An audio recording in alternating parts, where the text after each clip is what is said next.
Bab 077. Dalam sekejap, Zahwa kembali di sisi Giana.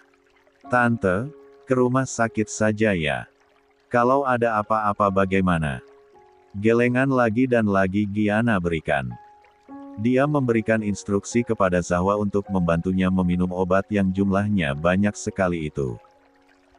Mau tak mau, Zahwa menurut menuntun Giana untuk meminum butir demi butir cebat itu sambil membantu wanita itu yang sepertinya terlalu lemah bahkan hanya untuk memegang gelas.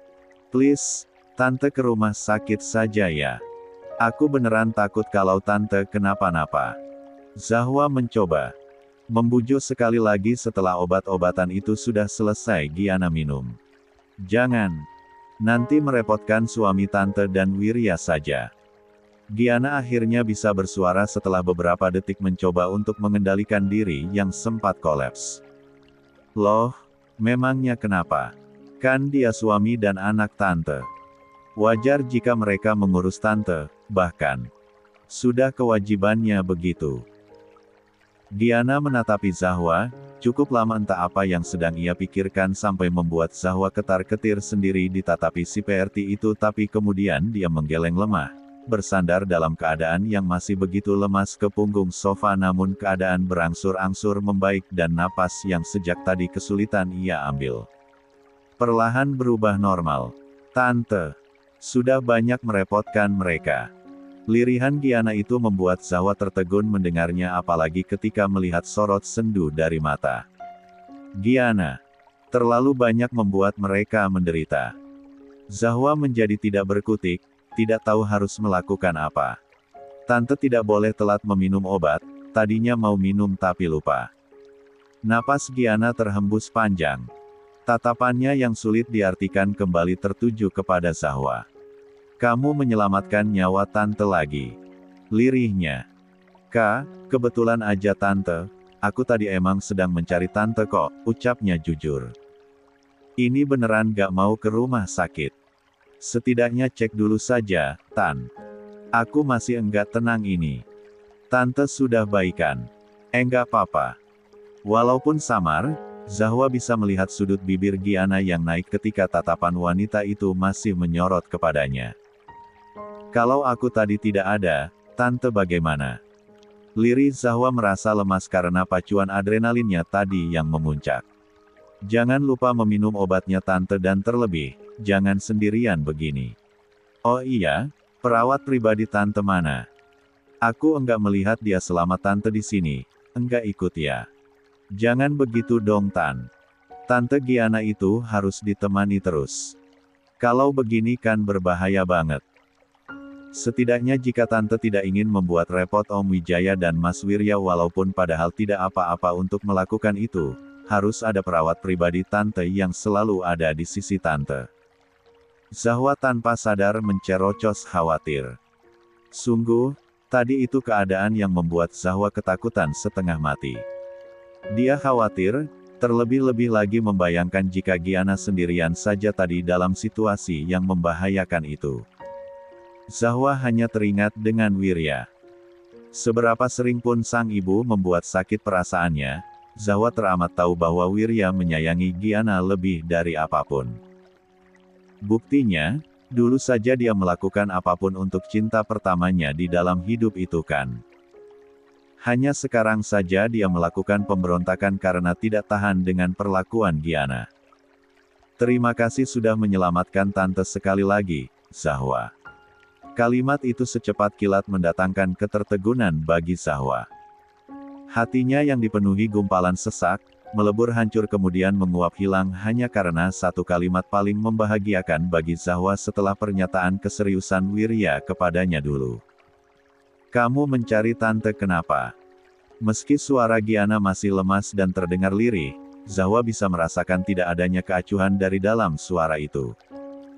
Zahwa tidak bisa melihat tembok pembatas yang seolah Giana bangun seperti kemarin-kemarin kepadanya. Yang ada, hanyalah Giana yang sama persis ketika Zahwa lihat pertama kali dirinya membantu wanita itu ke rumah sakit dulu sekali. Apakah berlebihan jika sekarang Zahwa tiba-tiba saja ingin menangis saking terharunya? Enggak kok Tante. Tadi itu, aku cuma mau mengucapkan terima kasih sudah ngasih aku gaun yang sama dengan keluarga besar Tante, ucap Zahwa agak tergagap karena masih tidak menyangka kalau Giana bersikap lunak begini kepadanya. Giana hanya tersenyum tipis. Bangun lebih pagi besok, akan dibutuhkan waktu yang lama untuk merias penampilan. Zahwa dibuat menahan napas karena ucapan itu, hatinya terenyuh lagi. Setelah mendapatkan sakit yang teramat sangat kemarin, hal yang sesederhana ini saja sudah berhasil membuat Zahwa terenyuh luar biasa. Bersyukur begitu banyak walaupun Giana tidak terang-terangan menunjukkan perhatiannya seperti dulu itu. Tidak apa-apa, bagi Zahwa begini saja sudah lebih dari cukup. Asal Giana tidak menatapinya dengan penuh kebencian saja, Zahwa sudah merasa teramat bahagia. Tante mau aku antar ke kamar saja. Lebih baik Tante istirahat sekarang. Anggukan dari Giana, Zahwa terima. Walaupun hanya dibalut keheningan selagi Zahwa membantu mendorong kursi roda wanita itu menuju kamarnya, begitu saja dada Zahwa sudah penuh akan rasa bahagia. Eno, abis dari mana? Pertanyaan bernada menuntut juga tatapan curiga itu bisa Zahwa lihat ketika tak sengaja bertemu Wirya di jalan setapak yang menjadi jalur untuk menghubungkan bangunan villa satu ke bangunan lainnya. Di dalam pelukan pria itu ada Agustin sedang yang berjalan di sisinya ada Audrey yang menggenggam tangannya. Hah? Enggak. Abis jalan-jalan saja kok. Awas saja ketemu Mama. Memangnya kenapa sih? Aku sudah baikan kok sekarang. Enggak, jawab Wirya tegas. Tidak akan aku biarkan kamu sehancur malam kemarin itu lagi. Enggak. Jawab Zahwa tersenyum menenangkan. Set, ujarnya kemudian, memberi isyarat kepada Wirya agar tidak mengatakan sesuatu yang terlalu berat bahasannya di dekat si kembar. Audrey mau Aunty gendong. Zahwa sedikit membungkukkan tubuh lalu menjulurkan kedua tangannya yang segera dituruti bocah perempuan dengan gigi kelinci itu dengan senyum yang lebar. Pada akhirnya, pasangan itu berjalan bersisian dengan bocah di masing-masing gendongan. Sudah tadi beli obatnya? Sudah.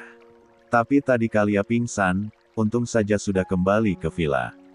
Kayaknya tertular Agustin. Dia juga punya autoimun jadi rawan terganggu kesehatannya. Astaga, terus gimana sekarang? Dibawa ke rumah sakit.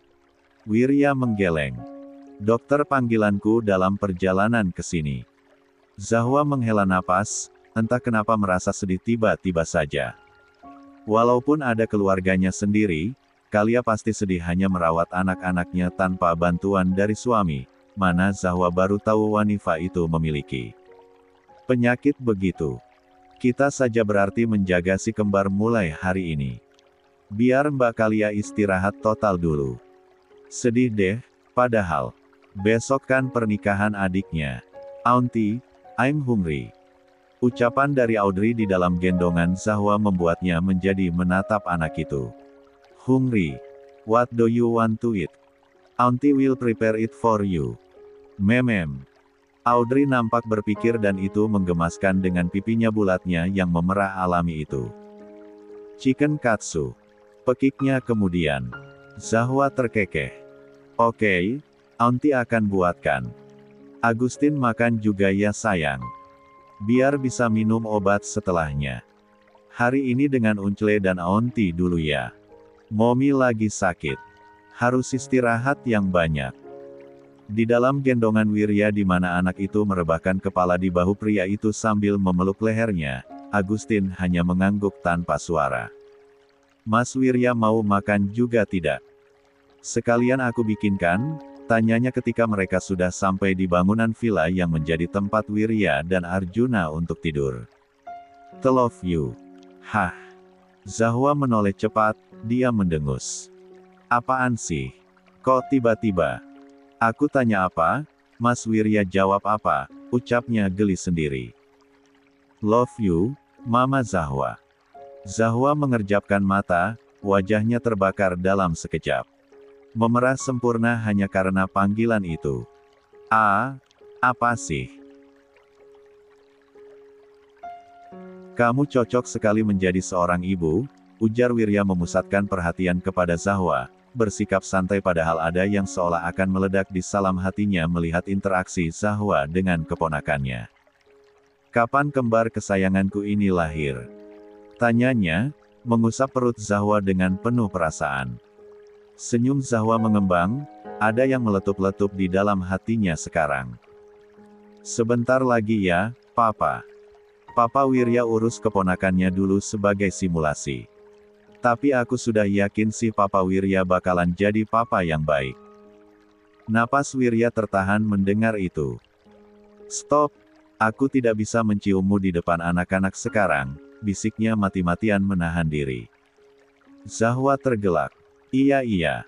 Aku memasak dulu buat anak-anak ya, Pak. Zahwa makin tertawa. Wirya yang terlebih dahulu memancingnya, dipancing balik pria itu menjadi ketar-ketir sendiri begini. Lucu. Omong-omong. Lia, anak mereka kembar. Maaf banget ya Kak, kalau hari ini aku masih enggak bisa kalau pengen ketemuan, aku mau menghadiri acara kondangan soalnya, ujar Zahwa merasa begitu bersalah kepada Julian yang menelponnya sepagi ini. Tapi, besok bisa kok. Aku entar langsung ke rumah kalian saja ya, sambungnya dengan cepat, tidak ingin membuat Julian menjadi semakin kecewa. Bagaimanapun caranya, Zahwa memanglah harus bertemu dengan keluarganya kembali. Dia bahkan juga memiliki niatan untuk mengajak Wirya bersamanya. Tapi mungkin bukan besok namun hari setelahnya karena Zahwa ingin memiliki waktu yang lebih lagi untuk mengenal keluarganya sendirian terlebih dahulu. Menciptakan bonding dengan mereka alias mengakrabkan diri terlebih dahulu lagi pula Zahwa juga kan belum bertemu dengan ayahnya lagi ditambah belum bisa terlalu mengakrabkan diri dengan dua adik kecilnya yang kemarin masih bertingkah malu-malu kepadanya. Keluarga. Betapa sebuah kata itu selalu berhasil membuat Zahwa merinding sejadi-jadinya setiap memikirkannya. Selalu berhasil membuatnya ingin menangis sekali lagi. Nyatanya, di setiap rasa sakit hati yang Zahwa rasakan kemarin rupa-rupanya bisa dengan luar biasa mengantarkannya kepada sebuah pertemuan yang tidak terduga dengan keluarga kandungnya. Sungguh luar biasa jalan takdir yang Zahwa alami. Kalau saja dirinya memilih menyerah akan rasa takutnya kepada keluarga Wirya dan tidak memilih memperjuangkan hubungan mereka, Zahwa sama sekali tidak akan mungkin bisa bertemu dengan keluarganya. Setiap apapun kejadian yang menimpa di dalam hidupnya, Zahwa baru menyadari kalau dari semua yang ia pikirkan sebagai suatu hal yang luar biasa sakitnya, nyatanya memiliki alasan tersendiri yang menjadikan pembelajaran berarti untuknya. Setiap hal yang terjadi, selalu ada alasan di baliknya. Jangan dong, biar gue yang jemput aja, tolak Julian segera. Maaf ya Zahwa kesannya jadi mendesak lo banget begini tapi papa dan bunda pengen banget buat ketemu Iyo lagi. Dari kemarin yang dibahas di rumah Elo mulu. Itu si dua bocah yang kemarin malu-malu padahal biasanya ngereok di rumah juga menanyakan kapan lo datang lagi. Katanya senang melihat kakak cantik. Zahwa refleks tersenyum ketika mendengar pemberitahuan itu, ada aliran hangat yang menjalar di dalam hatinya. Iya, Kak. Aku paham kok, enggak merasa terganggu juga. Aku juga pengen banget buat ketemu kalian lagi. Besok ya Kak. Syukur deh kalau Jo bisa besok. Sebenarnya kami juga mau menghadiri acara kondangan kok. Emang ya hari Minggu begini pasti banyak yang bikin acara di Bali. Yang bikin kesalnya yaitu tuh, gue jadi ditanyain terus. Sama papa dan bunda kapan menyusul para pengantin itu. Mendengar gerutuan itu, Zahwa menjadi tergelak pelan. Umur kakak 29 kan ya? Tebak Zahwa setelah menghitung-hitung. Rupa-rupanya Julian sedikit lebih tua dari Wirya. Iya, umur yang sangat menyebalkan karena ditanyai kapan menikah mulu. Emangnya kakak belum punya pacar ya? Tuh kan Elo juga jadi nanyain. Protes Julian tidak terima yang membuat Zahwa jadi kembali tertawa.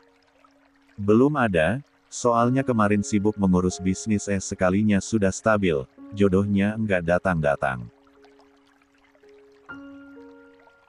Kan Kak Julian cowok, kakak yang harus mencari sendiri dong. Iya bawel, sama kayak bunda nih dasar, gerutu Julian namun entah kenapa Zahwa bisa merasakan pria itu yang sedang tersenyum sekarang. Sudah dulu ya, gue mau jogging dulu. Lia, Kak. Sampai ketemu besok ya, adek. Panggilan itu selalu berhasil membuat Zahwa tersenyum. Iya. Telepon terputus dan Zahwa segera mengambil gaun yang sudah siap di atas kasur untuk segera ia pakai. Sejujurnya tadi Zahwa sudah selesai didandani, dia sudah tinggal memakai baju saja namun telepon dari Julian keburu masuk sehingga membuat apa yang sedang ingin ia kerjakan menjadi tertunda. Wah, cantik banget. Zahwa memuji gaun yang sudah melekat di tubuhnya ketika sekarang dirinya mematut diri di hadapan cermin, bergerak ke kiri dan ke kanan memperhatikan lekuk tubuhnya sendiri. Gaun selutut berwarna baby blue ini nampak manis namun juga anggun dipakai, belum lagi rambut Zahwa yang lurus alami dibuat agak curly di ujungnya sehingga penampilannya menjadi sedikit berbeda. Sudah siap. Zahwa secepat kilat berbalik sebab punggungnya masih terbuka karena dia tidak bisa menarik sendiri resleting yang ada di sana. Niatannya tadi ingin meminta bantuan Kalia sehabis bercermin namun Wirya dengan setelan formal yang sudah melekat di badan itu keburu masuk. Kenapa? Tanya pria itu ketika melihat Zahwa yang kikuk sendiri. Ini, bajunya belum aku resleting, tanganku enggak sampai. Oh ya sudah. Sini aku bantu, jawab Wirya dengan nada suara yang biasa saja. Dia mendekat lalu berdiri di belakang Zahwa, menaikkan rambut panjang perempuan itu kemudian menaikkan resleting hingga kini baju Zahwa menjadi tertutup sempurna. Itu tadi, 10 detik. Yang membuat Zahwa menahan napas dan sejujurnya Wirya juga melakukan hal yang sama ketika melihat punggung mulus perempuannya. Sial. Sadar Wirya. Batinnya langsung menegur pikirannya yang mendadak sedikit melenceng dari jalan yang benar. Sudah. Zahwa berbalik lalu mengangguk sedang Wirya jadi terdiam menatapi kekasihnya yang tampil berbeda dengan riasan di wajahnya itu. Terbiasa melihat Zahwa yang hanya memakai make up tipis, dihadapkan dengan dirinya yang tampil begini, bawaannya ingin mengurung perempuan itu sendirian di dalam kamar saja. Cek, Wirya tidak ikhlas membagi pemandangan seindah ini kepada orang banyak. Apa? Zahwa bertanya agak gugup ketika tatapan Wirya tak kunjung lepas dari dirinya. Tatapan mendalam pria itu yang sudah lama tidak Zahwa lihat. Atensi di antara mereka meningkat hanya karena saling tatap begitu saja dan bukan hanya Zahwa yang merasakan kegerahan namun Wirya juga yang jauh berkali-kali lipat merasakan itu. Mas Wirya, ayo keluar. Zahwa buru-buru menjadi pihak yang pertama kali memutuskan kontak mata itu, kakinya mendadak berubah bak jeli hanya karena tatapan Wirya saja. Jika menatapinya lebih lama lagi, Zahwa sama sekali tidak sanggup. Wirya berdehem, juga ikut mengalihkan pandangan sambil menyentuh lehernya sejenak. Ayo, ucapnya, mendorong lembut punggung Zahwa menyuruhnya untuk berjalan terlebih dahulu. Auntie, you're so beautiful. Wanna hug you. Melihat kehadiran Zahwa, Audrey yang memakai gaun dengan warna yang sama namun dengan model baju yang berbeda itu mendekat dengan agak berlari jauh langsung memeluk kaki Zahwa. Kamu juga cantik, Budi. Sini ayo sama Auntie saja. Jangan merepotkan Momi ya, Momi masih sakit. Audrey mengangguk, dia menggenggam tangan-tangan Zahwa kemudian. Zahwa, terima kasih ya sudah menjaga anak-anakku kemarin seharian. Berkat kalian aku jadi lebih bisa beristirahat dengan maksimal. Hari ini jadinya jauh lebih baikan deh. Iya, Mbak, sama-sama. Aku senang sekali kok menjaga si kembar. Sekalian belajar, hehe. Untuk yang terakhir itu Zahwa mengucapkannya dengan bisikan. Tuh kan apa aku bilang, lebih baik memberitahu Wirya kan. Daripada kamu menyembunyikannya dan menjadi tertekan sendiri, ucap Kalia merasa lebih senang Zahwa tak lagi menyembunyikan kehamilannya walaupun sekarang hanya berani memberitahu Wirya saja.